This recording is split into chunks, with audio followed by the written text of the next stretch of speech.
You know, this isn't the nicest weather conditions, but for steelheaders, this is the stuff you wait all summer for. Nasty wind, rain, because that means the water temperatures are dropping, the rivers are rising, and the migratory fish run up. This has got to be another silver fish because it's fighting so erratic. Now, if you can figure, I'm using a 9-foot rod that's rated like 10 to 25 pound test with a braided line. It's about 6 pound test diameter with a fluorocarbon leader, and I'm casting these artificials, and it's just right. It's not overkill, you know, so you can see the way they're fighting. One thing I like about artificials is that normally you don't hook the fish deep. And you can see this guy here, he's just got that Kwik Fish in the roof of the mouth.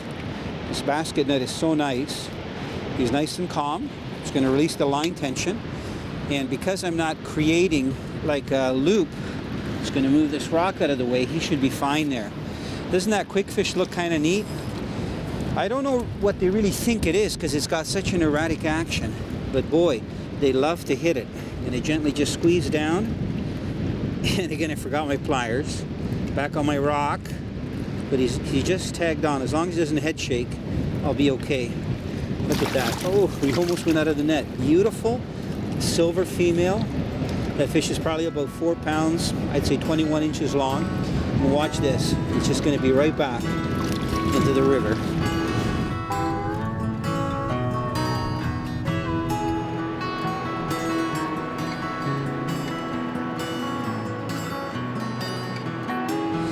Now what I've done, I've really experimented because of the conditions with the sizes and colors of my artificials.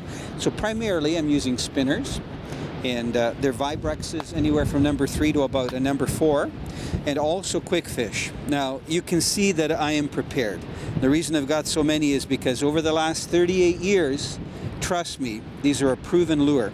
So that's the one that I got the last fish on. It's a pearl color. See how tiny that little treble hook is? That's all you need on the smaller one. It really catches on to the fish. Okay, now how do you know you're getting the right size? Well, it's very easy. First of all, the Kwik Fish name is right there. If you look at the front, see it says K5. That's a K5. Let me get one, a pearl one that's got black spots here without taking the whole box out. So I've got him just laying in here so that I can fit more in here. This is a K7, and I know just from years of fishing with it. So again, it says the Kwik Fish there. This one's got some black spots on it. See right there? K7. See the size difference? This one, believe it or not, is actually easier to cast into the wind because there's less air resistance. And with those 2 split shot, I'll just hold them up because this is very important for regulating your depth. There's my little swivel that's attached onto my fluorocarbon leader, and there's the 2 split shots. Those are quite large. Okay, so they're almost like buckshot size, and that's because I'm fishing up to 30-40 feet down with these. So if I was fishing in a smaller stream with less flow, clear water, I might not even use any split shot or smaller ones, okay? Again, a number 5 and a number 7 are probably the most popular steelhead sizes, and even some simple colors like, you know, pearl or white with black spots sometimes can work really well. I got to tell you though, probably my all-time favorite color for steelhead is called a bulldog. I want you to take a close look at this. Bass fishermen are probably going, that's a bass bait.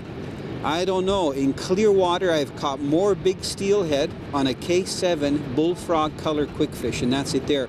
Probably because of the clear water where some of these bright colors, you know, are too bright. But the chartreuse, I've tried the chartreuse one. I haven't tried the bright orange ones. This one is called a skunk, very, very popular over the last 40 years. It's a metal flake on black with 1 stripe of white.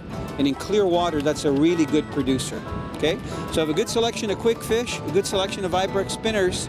And I'll tell you what, if you're dealing with deeper water, you know, not spooky fish, you'll probably outfish the bait fisherman. Fisher girl!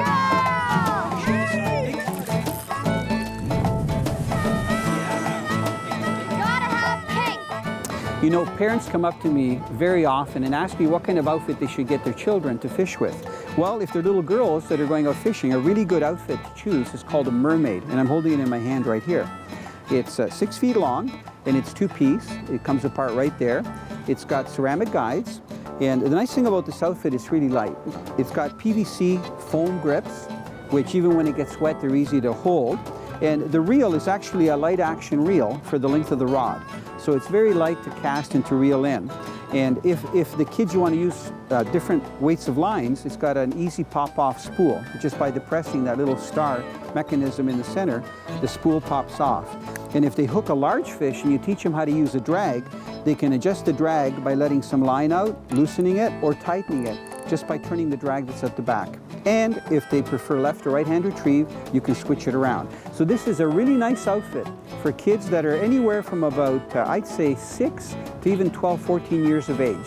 And it's flexible, so you can use live bait and floats, or you can cast artificial lures.